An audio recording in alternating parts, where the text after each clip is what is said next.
Some homeowners would prefer to sell their homes themselves in order to save themselves money.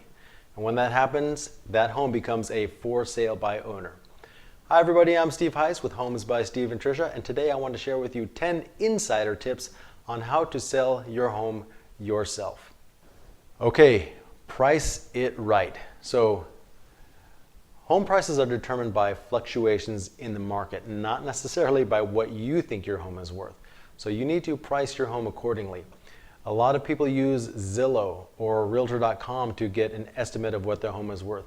But I want to forewarn you, be careful, because those type of tools, they use algorithms that will actually take into account a whole radius from where you live. It's usually a 1 mile radius from your home, and they take everything into consideration. So for example, if you live in an upscale home and just a few blocks down the road are low-grade homes that might be close to the same square footage, you know, your home might have been built 5 years ago and these other homes are built, 50 years ago. It's going to take everything in that 1 mile radius. It's also going to take into consideration, maybe there's a gas station within a 1 mile radius or a shopping center. So it's going to really throw off that whole estimate. Also, these tools like Zillow or Realtor.com, they're not going to accommodate some of the upgrades that you've done. Maybe you put in a brand new kitchen. You spent $20,000, $30,000 on a new kitchen, new bathrooms. Maybe you put in a brand new roof last year. Zillow and the Zestimate are not going to account for that. Also, maybe you have a pool. Maybe your land is very large. Zillow's not going to account for that. They're going to take everything within a 1 mile radius, mesh it all together, and spit out a number. Now, on the opposite side, maybe you live in a low-grade home and the Zestimate is bringing in the high-grade homes. So maybe in that case, you might overprice your home, whereas in the other scenario, you would have underpriced your home. So you really need to be careful on how you actually appraise your home. Okay, so that's the first step. Or the first tip. The second tip is prepare your home for sale. Okay, make sure that your home shows a positive statement. And what I mean by that is first impressions mean a lot.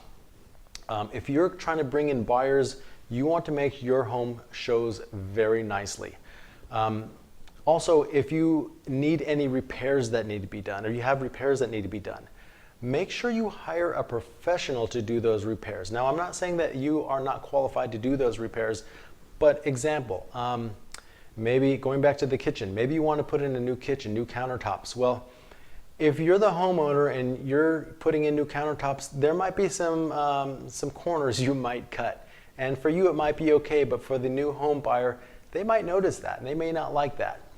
And on top of that, when you do disclosures, you're going to have to disclose all the upgrades that you've done, any repairs that have been done. You want to be able to show that, yes, these were done or repaired by a professional.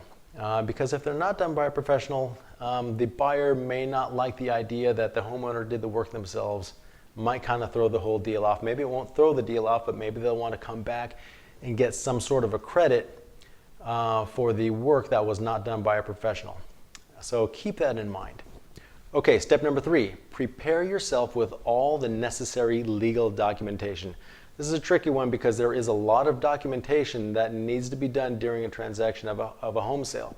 So you need to understand there's a lot of documentation needed. I'm just going to read a few off of this paper I have here. I'm just giving you an idea of what you need to be prepared for. So you're looking at a purchase agreement, seller disclosures, seller property questionnaires, HOA documentation if you live in a home that has an HOA. CC&Rs, real estate transfer disclosures, replacement of property legal documentation, natural hazard disclosures, okay, statewide buyer and seller advisory, water and plumbing fixture disclosures, carbon monoxide compliance paperwork, lead-based paint. So if you live in a home that is built in 1978 or under, or I should say before 1978, so 1977 and under, you're going to have a lead-based paint disclosure. Mold disclosures, title documentation, closing documentation, closing procedures, and that's just to name a few. There is so much paperwork that needs to be done. So be sure that you're familiar with a lot of the documentation. Now, If you decide not to use the documentation that Association of Realtors puts out there, that's fine too. Just make sure that your documentation is reviewed by an attorney, and it would be best if you use a real estate attorney. So again, there's a lot of paperwork out there. Be sure that everything is reviewed by an attorney if you're not going to use the standard transfer documentation. Okay, the next tip, number 4, is market your home effectively. You'll need to find ways to spread the word about your home being for sale.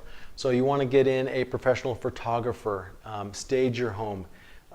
You can take pictures yourself, but really like a real estate photographer knows the different angles that they need to shoot, the different lighting that they will need to use. They might have a drone. They might have like a Matterport, they call it, where it actually kind of shoots the inside of the home by itself. It's kind of like a virtual tour. So you'll want to get that. You'll also want to consider getting flyers. Maybe put a sign up in the front yard. Or put your home in the local newspaper. Social media is a big one. You want to understand where you're going to put your ads in social media, on websites. Is it going to be on standard social media like Facebook or Instagram, LinkedIn, things like that? You'll want to understand which social media sites, which websites are going to be the most effective in selling your home. For instance, me and my team, we use quite a bit of these marketing techniques. When we put a home on the market, it's going to hit upwards of 200 and some different sites, whether that's websites, whether that's social media sites, whether that's going to be in a newspaper or a postcard or anything. So our marketing hits quite a large number of possible buyers, and you want to try and do the same.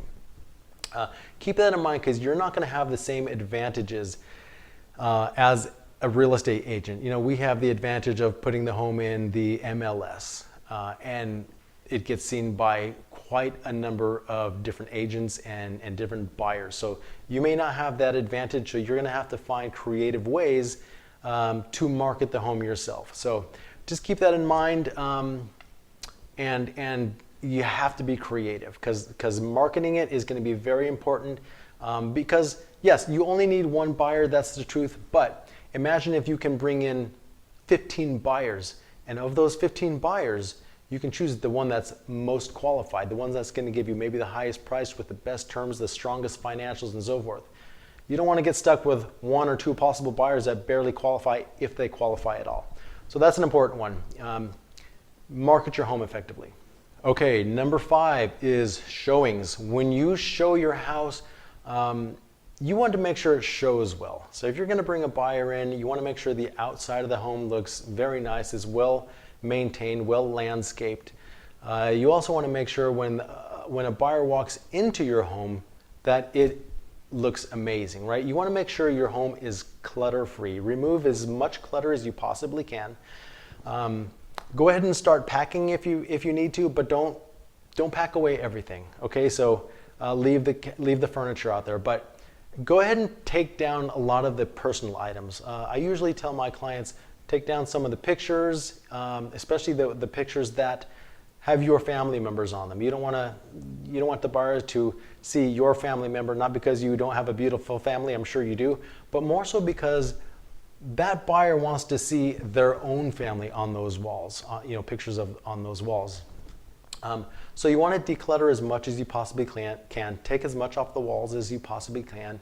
Also, when you're showing a buyer your home, make sure that you take the animals out. If you have pets, dogs, cats, anything, just have maybe the neighbor watch them, or figure something out to do with the pets there.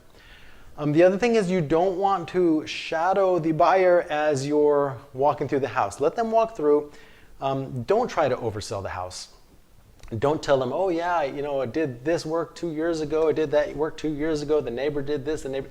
You don't want to oversell the house. Let the buyer come in, let the buyer walk around. If they have questions, go ahead and answer them, but don't oversell it. So it's kind of an important tip there.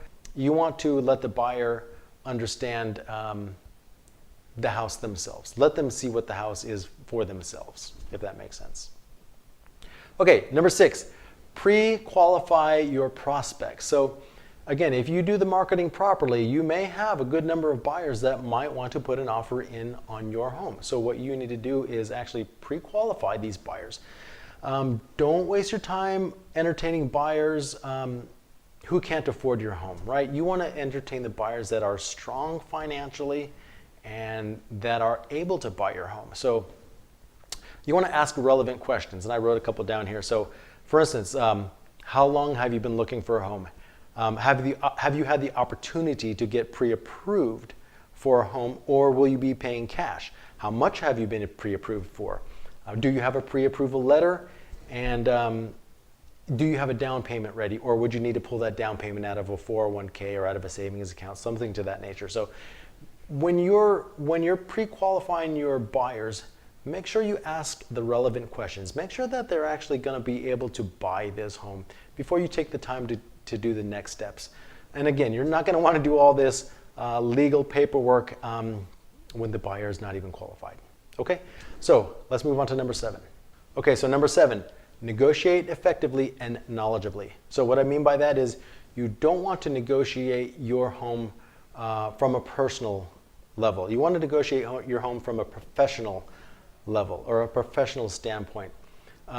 You might have sentimental value and equity in your home, but you don't want your buyer to know your sentimental value necessarily, because then the negotiation kind of not go the way you want it to go. So negotiate from a professional standpoint, and that way you're going to have the upper advantage when it comes down to the real negotiation of this deal.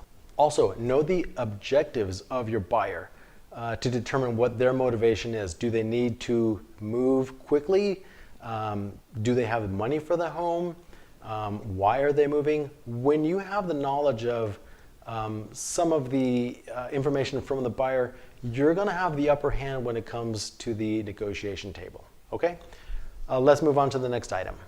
Number 8 is know your contracts. This is a big one. I touched on it earlier in one of the earlier steps. There are a lot of contracts that you do have to familiarize yourself with. Escrow is there, but they're not going to help you fill out the contracts. They may guide you on what needs to be done, but they're not going to take the time to go through all the documentation with you. They're not going to go through the time to tell you which documentation you need. A standard purchase agreement is right around 22 pages, and that's not including some of the other items that I talked about, like the natural hazard disclosures, all of the disclosures really, the CC&Rs, HOA documentation, addendums. There's so many addendums that can fall into play. The closing documentation, the net sheets. There is so much you need to familiarize yourself with. So you want to be able to take a look at that documentation maybe before you even put the home on the market, so that way when it does come time to make the deal and to negotiate a deal, you will have the knowledge on what needs to be done. You'll have the upper hand on the negotiation table again. All right, let's move on to number 9. Okay, number 9 is don't move out before you sell. So some buyers, when they take a look at your home, they don't necessarily want to see a vacant house. There's nothing wrong really with a vacant house in my opinion, but I do know that some buyers, they kind of want to see what the house looks like with some furniture. That doesn't mean to leave everything out. Again, like I said in one of the earlier tips, you do want to declutter as much as you possibly can, but leave the furniture, leave your bed, leave the dressers or the bureaus, the couches and so forth. Make it look like someone lives there, but don't make it look overly crowded, overly cluttered. You want to clean up as much as you possibly can. Also, the next thing to consider with this step is if you move out of the home, you're pretty much telling the buyer that you're overly motivated, or you're more motivated than maybe you really are. And when the buyer feels like you're overly motivated, they might try to lowball you on the price. So you don't want to look like you're moved out completely. You want to look like you've got some time. You want to make it look like it's not a huge deal if you move now or if you move a month from now. So keep that in mind. Don't move out before you sell the home. And if you do have to move out before you sell the home, that's fine too, but just maybe take the time to at least stage the home to make it look like it's lived in. Okay? All right, so number 10 is know why you're selling, but keep that reason to yourself. All right. There is going to be a lot of reasons why you're moving, but the reason why you're moving may affect everything from the list price to how much money you're willing to accept for the home, to how much money you're willing to invest in the home before you put it for sale. Your motivation does determine, or will determine, what is more important to you. What is more important to you? That you walk away with more money, or that you have more time in your home, or maybe it's both. When asked, if someone asks you, well, why are you moving? Just say, simply say your housing needs have changed, okay? So that being said, understand that anyone can sell their own home. We do have that right, just like we have the right to do our own dental work, or maybe we have the right to be our own lawyers. We have the right to be our own electrician, do our own CPA work. So we can even do our own surgery if we wanted to. But just because we have the right to do those things, does that make it right for us to sell our own home? So that's something to consider. It might be best to actually hire someone who can actually help you through the process and, again, put the most money back in your pocket. Everybody, I'm Steve Heiss. I hope these 10 tips have helped you out quite a bit. You're welcome to give me a phone call if you have any questions, or if maybe you want to use me and my team to help you sell your home, or maybe you want to use these tips to sell your own home. Either way is just fine. Please share this video with anybody you think that can use it. And if you have any questions, my phone number is 805-424-6226. That phone number will reach myself or someone from my team. Again, I'm Steve Heiss with Homes by Steve and Tricia, 805-424-6226. We are happy to work with anybody. Have a great day, everybody.